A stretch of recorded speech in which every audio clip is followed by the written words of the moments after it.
I'm Christine Persichetti. There's less than a week before Palm Sunday and the start of Holy Week, and for the past month, Catholics have been preparing for it through the season of Lent.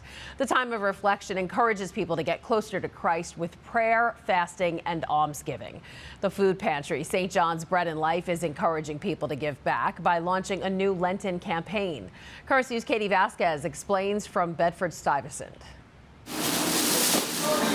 This box contains a full meal, complete with a hamburger, corn on the cob, and fries.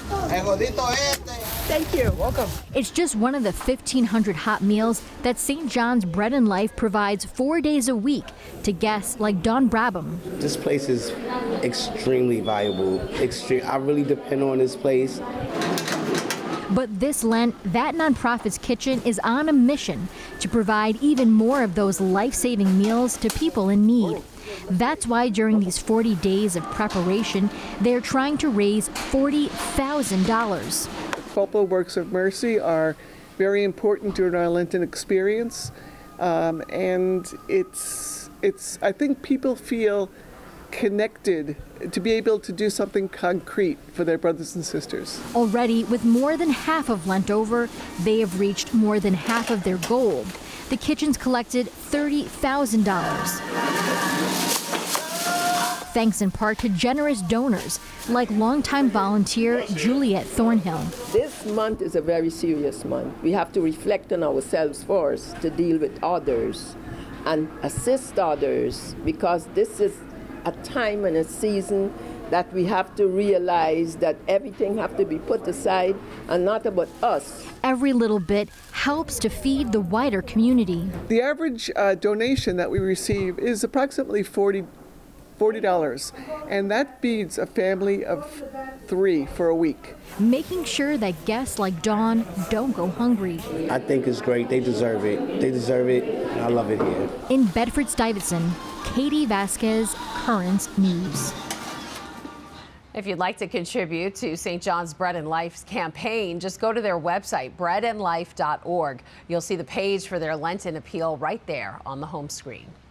While St. John's Bread and Life is encouraging almsgiving, Brooklyn Bishop Robert Brennan has been leading the pilgrims in prayer, literally. He's taking part in a Lenton pilgrimage, traveling to churches for each of the 40 days of Lent.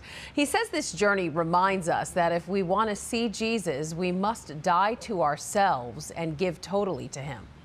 A pilgrimage of Lent takes us on that journey to embrace the cross with him, because he embraces the crosses of our life, and to die to self so as to rise with him on Easter, to share the fullness of life, and then at the very end, when our pilgrimage on life is over, to live with him forever. It's not too late to join Bishop Brennan and the pilgrims on their journey. The faithful are stopping at 22 churches in Brooklyn and 18 in Queens, and will travel in almost like a circle. It all began on Ash Wednesday at the Cathedral Basilica of St. James. Pilgrims went through Brooklyn, worked their way through Queens, and are now in Brooklyn again. During the Holy Triduum, parishioners can celebrate at their own parishes. Monday's stop in the Lenten pilgrimage is being dedicated to the havoc in Haiti. Bishop Brennan is leading a mass for peace Monday night for the Caribbean island, which is still in chaos as gangs are running rampant.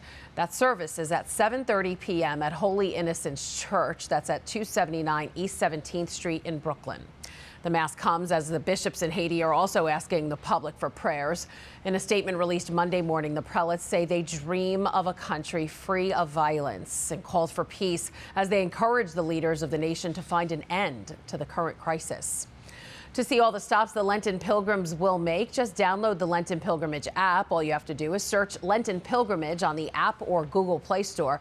And if you can't be there in person, the app helps you there too. You can join the prayer community right from the palm of your hand. Tuesday is the Feast of St. Joseph, and many will celebrate with a tasty treat. The staff is working overtime at Brooklyn's Fortunato Brothers Cafe to crank out the St. Joseph pastries for eager customers. The bakery starts making them around Valentine's Day, producing hundreds of the pastry. It's a popular dessert in Italy, where St. Joseph's Day is also Father's Day. And Fortunato Brothers offers it in different varieties, which they say brings an added layer of fun to families celebrating the feast day. It comes in 2 varieties. Normally it's fried with the vanilla custard or the sphinge, which is the cannoli cream on the top. We also make them in baked variety. My father and my uncles took me here as a child, and when they started selling St. Joseph's pastries, it's just, it became a tradition for the family. You know, they make it once a year, so you kind of look forward to it. Making me hungry. If you want a St. Joseph's pastry but can't make it to Fortunato Brothers for the feast day, don't worry. The bakery will be making the treat through Easter. And while Italians are preparing for St. Joseph's Day, the Irish are recovering from their St. Patrick's Day celebrations. Over the weekend, millions watched the annual parade on Fifth Avenue. But among the pomp and circumstance, a reminder of the missionary saint who brought the faith to an entire nation. Current News' Katie Vasquez tells us more. The sounds of bagpipes and drums filled Fifth Avenue on Saturday, as nearly 2 million people gathered to wave the Irish flag and show off their Celtic pride. We've been coming for close to 30-some years, yeah.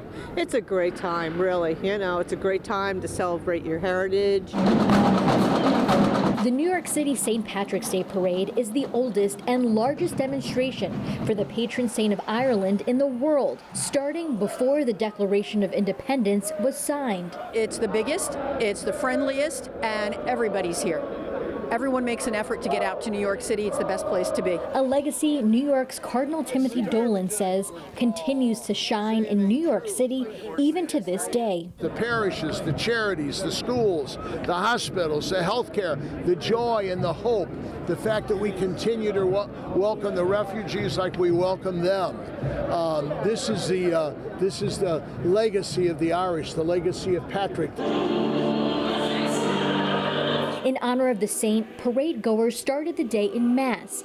Cardinal Dolan led the celebration, and the Bishop Emeritus of the Diocese of St. Petersburg, Bishop Robert Lynch, gave the homily, emphasizing the impact the saint had on Ireland. Under his guidance and direction, a pagan people once devoted to Druids embraced Jesus Christ as their Lord and Savior. A missionary saint that Brooklyn Bishop Robert Brennan says can be a role model for Catholics today. Great bishop of the church, someone who inspires all of us to live our faith joyfully and to live it authentically. So while the day may be about Irish pride, I love St. Patrick's Day. Oh, we love to come to the St. Patrick's Day parades. Everybody's Irish on St. Patty's Day. It's also about a faith that continues to shine even 1,000 years later. In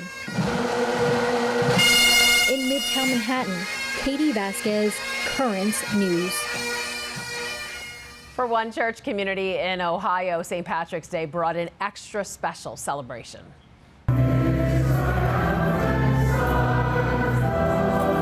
St. Patrick's Church in Hubbard celebrated its first Mass since it had to be rebuilt following a devastating fire.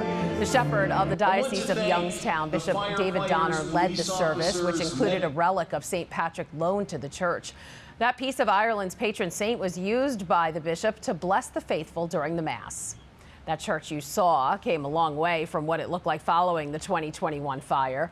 Parishioners looked on in shock that late January day, watching their more than 150-year-old parish as it was engulfed in smoke and flames. The exact cause of the fire was never determined, but when it was finally put out, the church had to be rebuilt from floor to ceiling. All in all, the damage totaled in the millions. It took 3 years of labor, prayers, and donations to rebuild the church. The parish calls it a new beginning, just in time for Easter. And before we go, a quick programming note. Current News will be airing at 6:30 p.m. Tuesday night. That's because at 7 p.m. Net TV will be airing a Feast of St. Joseph Mass live. So be sure to tune in right here for that Mass and for Current News Tuesday night at 6:30. And that is this Current News update. I'm Christine Persichetti. Thank you for joining us because we are putting your faith in the news. Before we go, one last look at New York City's world-famous St. Patrick's Day celebrations. Hope to see you again next time.